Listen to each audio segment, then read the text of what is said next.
Hi guys. So in this session, I'll be discussing a topic that have captured the nation's attention and has potential to reshape the dynamics of our society. That's the Places of Worship Act 1991 and why it is being challenged in the Supreme Court. This is exactly what we are going to discuss. And this act is not just a piece of legislation. It's a reflection of how we choose to manage our religious and cultural heritage in a diverse country like India. So, what does this act mean, and why is it significant now, and why are petitions being filed against it? So, this is what we will be, discussing in this session.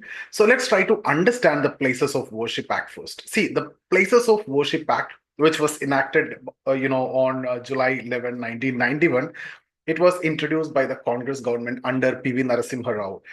So, the law aimed to maintain the religious character of all places of worship as they were on August 15, 1947.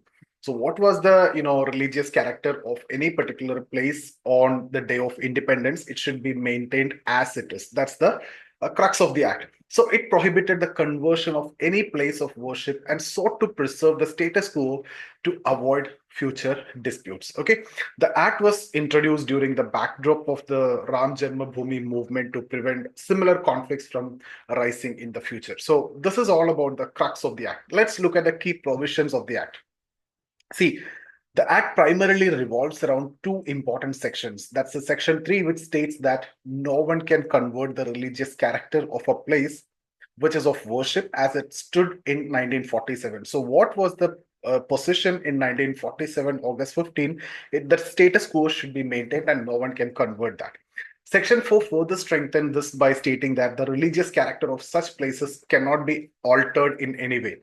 Essentially, if you see, the law ensures that no disputes arise over whether a mosque, temple, or other places of worship existed before 1947. So it is basically aiming for communal harmony and stability. So I hope you got some idea about the act. Now let's talk about some exclusions and this Ram Janmabhoomi movement. See, the act applies to all places of worship, but it excluded the Ram Janmabhoomi Babri Masjid dispute, which was already under litigation. And this exclusion allowed the legal proceedings for the Ayodhya case to continue, that eventually led to the 2019 Supreme Court verdict favoring the construction of the Ram temple. Now, the Act also exclude disputes resolved through mutual agreements before the enactment of this Act, and the monuments governed by the Ancient Monuments and Archaeological Sites and the Remains Act of 1958. So that's about the exclusion. Now, why is this act being challenged? See, several petitions have been filed against, or challenging the validity of the Places of Worship Act. And the lead petitioner, Ashwini Kumar Ubadhyay, who's a BJP leader, argued that the act violates Article 25 and 26 of the Indian Constitution, which in fact guarantee the right to practice, propagate, and manage the religious affairs. And the petitioners contend that the act denies judicial review, that's a fundamental feature of the Constitution, by prohibiting courts from entertaining disputes over places of worship. So that's again challenging the basic character of the Constitution, and that's one of the point here.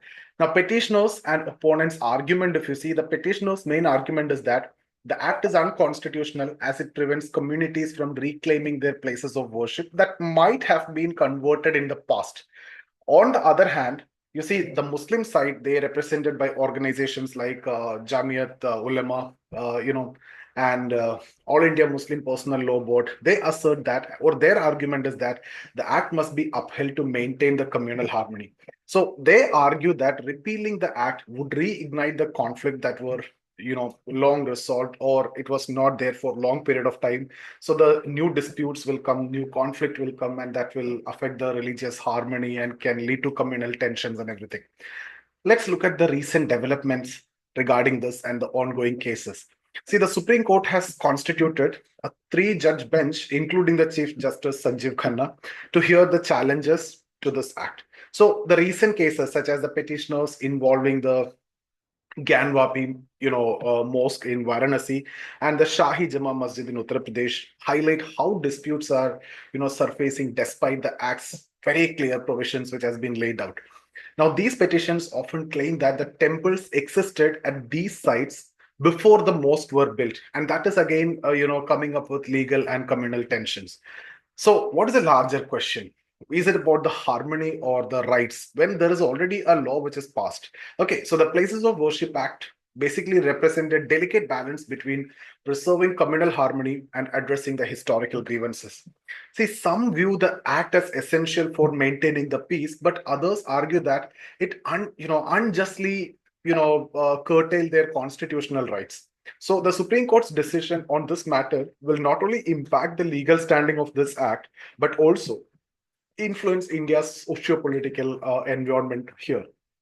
So I hope you understood the larger picture of this act and how it actually helped in maintaining the harmony by maintaining the status quo of those religious places as it was on 1947, August 15. Okay, now let's see what is the Supreme Court verdict and everything, and we are waiting for that. But it is very clear that this issue transcends mere legalities. It touches upon, the essence of India's secular fabric and the way we choose to reconcile our past with our present. So, guys, what do you think about this act and the ongoing debate surrounding it? You can share your thoughts in the comment section. So that's about this video. Thank you so much for watching.